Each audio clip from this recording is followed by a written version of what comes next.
Assalamualaikum warahmatullahi wabarakatuh dan salam sejahtera. Kita jumpa lagi dalam subjek Sains Komputer tingkatan 4 1.2.1 penggunaan algoritma untuk menyelesaikan masalah.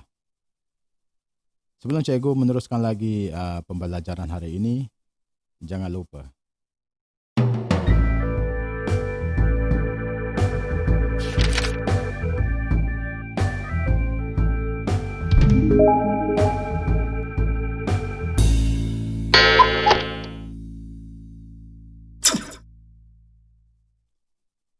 komputer ini dia merupakan satu alat elektrik berupaya menerima dan memproses data input yang dimasukkan oleh pengguna dan menghasilkan maklumat yang dimasukkan tadi sebagai output. Dan juga komputer boleh menyimpan kedua-dua data dan maklumat tersebut. Salah satu ciri komputer ini ialah dia berkebolehan untuk menyimpan dan menggunakan pelbagai atur cara bagi melaksanakan proses komputer. Semua atur cara komputer ialah perisian yang menghidupkan perkakasan komputer dengan memproses semua input kepada output. Seterusnya. Apakah perkaitan atur cara komputer dengan algoritma? Jadi atur cara komputer ialah algoritma komputer yang ditulis dalam bahasa pengaturcaraan yang boleh dilaksanakan oleh komputer. Ada banyak bahasa pengaturcaraan. Untuk kamu tingkatan 4 ni akan belajar Java. Sebelum ini kamu dah belajar Python. Apa lagi? Scratch. Itu antara contoh-contoh pengaturcaraan. Ini dia. Ini merupakan konsep input, proses dan output ataupun kita sebut sebagai IPO bagi perisian komputer. Input itu contohnya seperti teks, nombor dan juga objek. Proses yang dijalankan dalam komputer tersebut, dan output ialah laporan. Contoh dia laporan, jadual pembentangan paparan ataupun dokumen. Ini kita akan tengok lebih detail lagi. Proses IPO, input, proses, output. Jadi sistem komputer ini dia menerima input daripada pengguna. Pengguna yang akan masukkan input. Jadi input ialah nombor. Jadi input ini ialah nombor, aksara, perkataan, suara ataupun gambar yang dimasukkan oleh pengguna melalui papan kekunci sebagai device input. Jadi proses akan mengubah input menggunakan formula matematik ataupun logik untuk menghasilkan output. Jadi proses akan dilakukan oleh komputer tersebut menggunakan formula matematik yang pengaturcaraan design untuk menyelesaikan masalah ataupun logik bagi menghasilkan output. Output ialah nilai yang dipaparkan pada skrin. Output ialah nilai yang dipaparkan kepada skrin. Jadi kamu kena ingatlah apa itu input.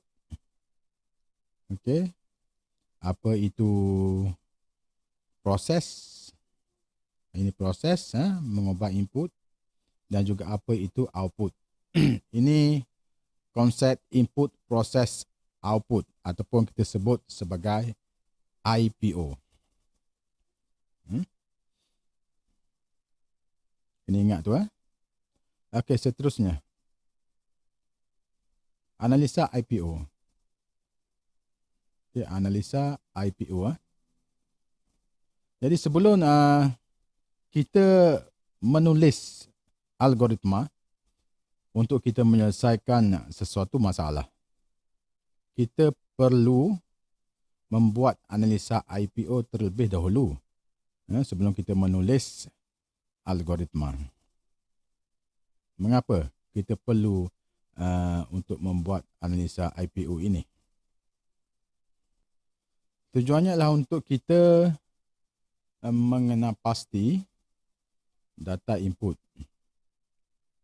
dan juga untuk mengenal pasti proses untuk mengubah nilai data kepada maklumat dan juga untuk mengenal pasti paparan output maklumat setelah diproses. Ini kepentingan kita membuat analisa IPO itu lebih dahulu sebelum kita menulis algoritma.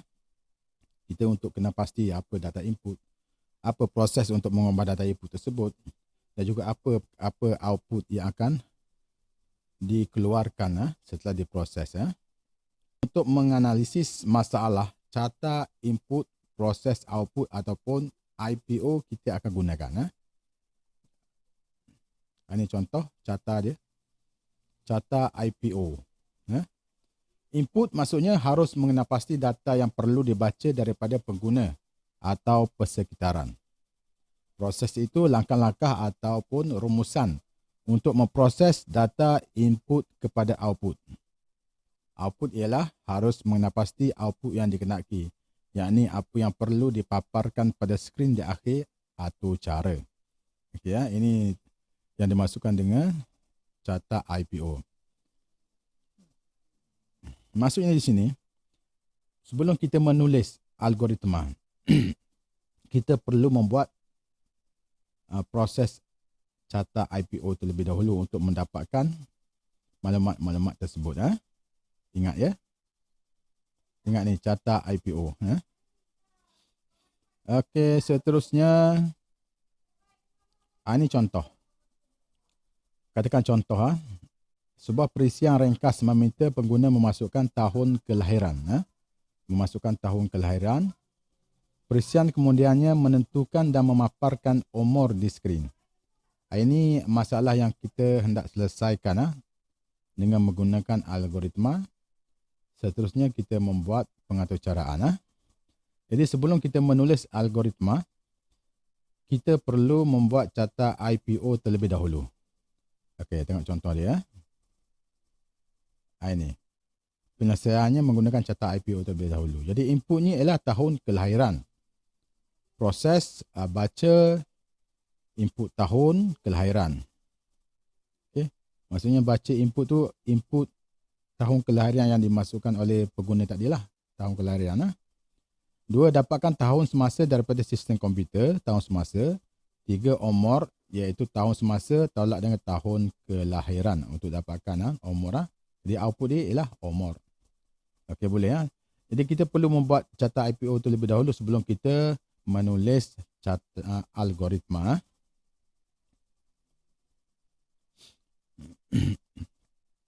Okey, seterusnya.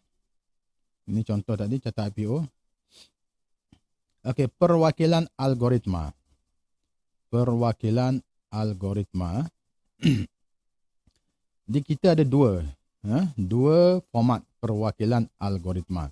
Seperti yang telah kamu belajar dulu dalam subjek asas sains komputer. 1, 2 dan 3. Jadi ada 2 format perwakilan algoritma. Yang pertama ialah pseudocode, iaitu senarai struktur kawalan komputer yang ditulis dalam bahasa pertuturan manusia dan mempunyai nombor urutan. Dia ada nombor urutan. Nanti kita akan pergi lebih detail macam mana nak tulis pseudocode. Yang kedua, carta alih. Carta alih ini merupakan alternatif kepada pseudocode menggunakan simbol grafik untuk mewakili arahan-arahan penyelesaian. Nanti kita akan tengok secara lebih detail pseudocode dan juga carta alih. Okey, seterusnya. Okey, pseudocode. Pseudocode. Jadi pseudocode ini ditulis dalam bahasa pertuturan harian. Kita boleh tulis dalam bahasa Melayu, bahasa Inggeris ataupun bahasa Cina. Dan dia mempunyai nombor 1, 2, 3, 4 dan seterusnya. Jadi setiap arahan ialah ungkapan matematik Arahan yang kita tulis tersebut dia merupakan ungkapan matematik ataupun ungkapan logik, ataupun ada penggunaan struktur kawalan ataupun penggunaan fungsi komputer, contohnya membaca input. Okey. Apa yang perlu kita tulis dalam sudukut tersebut. Jadi setiap arahan diletakkan dalam baris baharu yang diberikan nombor seri. Ingatlah sudukut dia bermula dengan mula. Nombor 1 mesti mula. Dan nombor akhir sekali mesti tamat. Kalau ikutkan dalam pemeriksaan, mula dan akhir, kamu tulis mula dan kamu tulis akhir, kamu dah dapat satu markah di situ. Jadi jangan tinggallah. Tulis mula, nombor 1 mesti mula dan nombor yang akhir sekali mesti tamat. Okey, dia bermula dengan nombor 1, bukan nombor kosong. Nombor 1, 2 dan seterusnya. Ini sudukut secara ringkas. Ini langkah-langkah nak tulis sudukut. Nombor 1. Nombor 1 kita tulis mula. Okey, kita tulis kenyataan mula. M-U-L-A. Nombor 2, kita tulis untuk baca input. Nombor 3, proses data menggunakan ungkapan logik ataupun matematik. Yang keempat, papan output. Dan yang kelima, tulis kenyataan tamat. T-A-M-A-T. Ingat tu. Bila kamu tulis mula dan akhir sekali tamat, dah dapat satu markah dalam format pemeriksaan. Jadi jangan tertinggal perkataan mula dan tamat ini. Ini langkah-langkah nak tulis sudukut. Okey, contoh. Tuliskan sudukut untuk program ringkas yang meminta nama pengguna dan memaparkan hello diikuti nama pengguna. Okey, jadi pengguna akan paparkan hello diikuti nama pengguna. Maksudnya pengguna akan masukkan nama dia, dan bila dia masukkan nama dia, katakan Ahmad. Lepas tu bila pengguna tekan enter, dia akan keluar paparan dia hello Ahmad. Begitu contoh. Jadi kita buat dulu apa dia tadi mula-mula sebelum kita tulis sudukut. Kita buat dulu carta IPO untuk analisa. Maksudnya input dia, nama pengguna, prosesnya apa dia? Prosesnya ialah baca input nama pengguna. Okey. Lepas tu output dia ialah hello diikuti dengan nama pengguna. Okey. Okey, ini masuknya. Ini yang dimasukkan dengan sudukut yang kita perlu tulis. Okey, nombor 1 mula input nama. Nombor 3 output hello dan nama pengguna. Nombor 4 tamat. Ini input, proses dan output. Ini dia cara nak tulis sudukut. Okey, contoh yang kedua. Tuliskan sudukut untuk program ringkas yang meminta tahun kelahiran pengguna. Kemudian dia menghitung umur dan memaparkan umur pengguna. Maksudnya kita akan minta pengguna masukkan tahun kelahirannya. Kemudian prosesnya dia akan menghitung umur, ditolak dengan tahun semasa, dan kemudian outputnya dia memaparkan umur pengguna. Okey, tengok sudukut dia. Yang pertama mula. Yang kedua input tahun lahir, pengguna masukkan tahun lahirnya. Yang ketiga umur equal tahun semasa tolak dengan tahun lahir. Ini ialah proses. Nombor 4 output umur, dia akan paparkan umur. Dan nombor 5 tamat. Okey, jadi ini yang perlu ditulis dalam sudukut. Okey, itu contoh-contoh kita nak tulis sudukut. Selepas kita tulis sudukut, kita perlu tulis pula carta alir. Kita tengok apa yang dimasukkan dengan carta alir. Carta alir. Carta alir ini dia terdiri daripada not. Not dan garis penghubung. Dia ada not dan dia ada garis penghubung. Okay, simbol dia akan gunakan simbol piawaian untuk mewakili setiap not. Okey, dia ada setiap not tu dia ada simbol piawaian dia yang telah diselaraskan. Jadi setiap not tersebut akan dihubungkan oleh garis penghubung yang ada beranak panah. Jadi di hujung dia kamu mesti buat anak panah untuk hubungkan antara satu not dengan not yang lain. Okey, jadi anak panah sebenarnya dia akan menunjukkan aliran aktiviti. Ini contoh. Sudukut. Ini contoh, contoh apa ni carta alir. Okey, simbol mula dia bentuk oval oval. Okey, nama not terminal mula. Fungsinya ialah permulaan algoritma dalam carta alir. Yang kedua tamat juga sama. Terminal tamat fungsinya ialah penamat algoritma dalam carta alir. Jika ada soalan yang berkaitan dengan carta alir ini, jadi bila kamu lukis simbol mula di atas dan simbol tamat di bawah, kamu telah dapat satu markah mengikut format peperiksaan. Jadi jangan lupa tulis mula dan tamat. Okey, yang ketiga. Ini simbol segi empat selari. Okey. Nama notnya ialah input dan juga output. Input dan output digunakan simbol yang sama, segi empat selari. Fungsinya membaca input atau memaparkan output pada skrin. Okey. Simbol keempat, segi empat tepat. Ini merupakan proses. Nama not dia ialah proses. Fungsinya lah untuk arahan, memproses input dalam bentuk ungkapan, memproses fail dan sebagainya.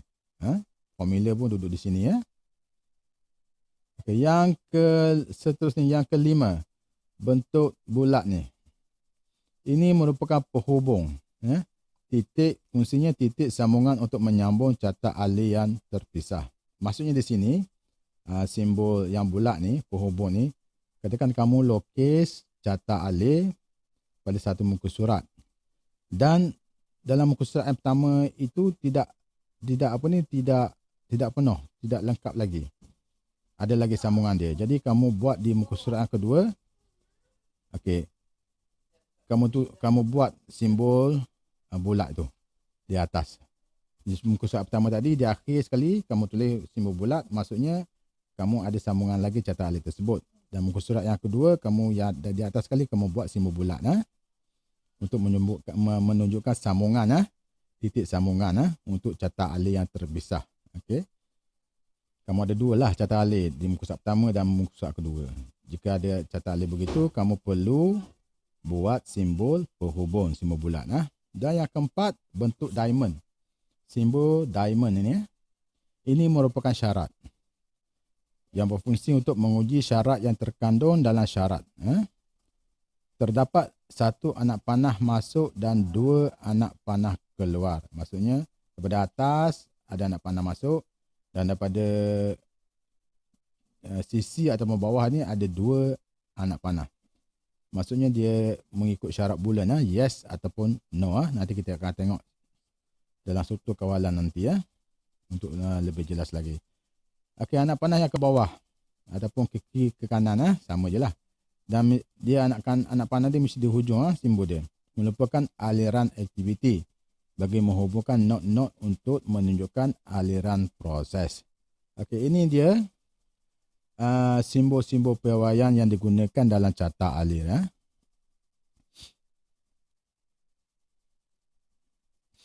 Okey, seterusnya. Okey, langkah-langkah membina carta alir. Yang pertama, kita lukis not terminal mula. Bentuknya apa? Bentuknya oval. Okey, yang kedua, kita lukis garis penghubung. Okey, garis penghubung kena lukis. Juga ada markah. Yang ketiga, kita lukis not input. Masukkan butiran seperti umpukan data. Okey. Umpukan ni maksudnya kita tulislah apa data yang dimasukkan di situ.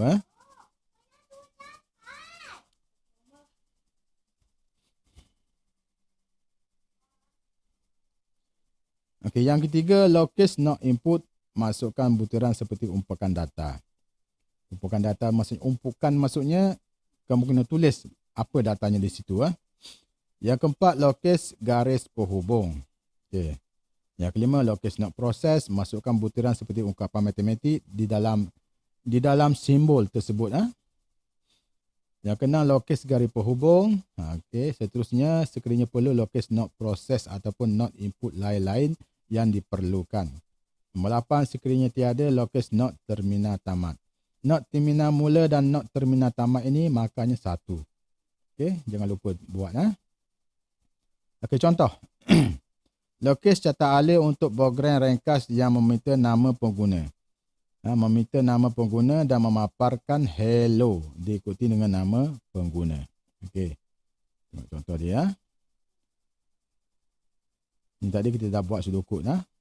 Sudokod tadi nombor 1 mula, nombor 2 input nama pengguna, nombor 3 papar nama pengguna diikuti papar hello diikuti nama pengguna dan nombor 4 tamat. Tengok catat alih dia. Okey. Mula. Input nama bentuknya ialah segi 4 selari. Okey. Output hello last nama pengguna juga bentuk segi 4 selari. Input dan output bentuknya segi 4 selari. Tengok, kamu mesti tulis di dalam ni. Di dalam simbol ni kena tulis jangan biarkan kosong. Sama juga dengan mula dan juga sama juga dengan tamat. Jangan tinggalkan kosong. Contoh yang kedua. Lokis catat alih untuk program ringkas yang meminta tahun kelahiran. Pengguna menghitung umur dan memaparkan umur. Sedokodnya tadi yang kita telah buat tadi, nombor 1 mula, nombor 2 input tahun kelahiran, nombor 3 proses iaitu tahun kelahiran tolak dengan tahun semasa, dan nombor 3 apa dia? Input umur, output umur, dan nombor 4 tamat. Yang sudokodnya tadi. Cuba tengok. Okey, mula bentuk oval, tulis dalam tu mula. Dan yang kedua, tengok anak panah ni terminal. Anak panah ni bentuknya ke bawah, anak panah ke bawah. Okey. Kena buat ni, ini menunjukkan penghubung. Okey, input tahun lahir. Pengguna masukkan tahun lahir. Bentuknya, simbolnya, notnya ialah segi 4 selari. Ini ialah proses umur equal tahun semasa tolak dengan tahun lahir. Bentuknya 4 segi tepat. Ingat tu, 4 segi tepat untuk proses. Dan yang keempat, output umur juga bentuk segi 4 selari. Dan yang kelima, tamat. Okey, ini dapat 3 markah. Mula dengan tamat 1 markah, input dengan output 1 markah, proses 1 markah. Dalam peperiksaan dapat 3 markah.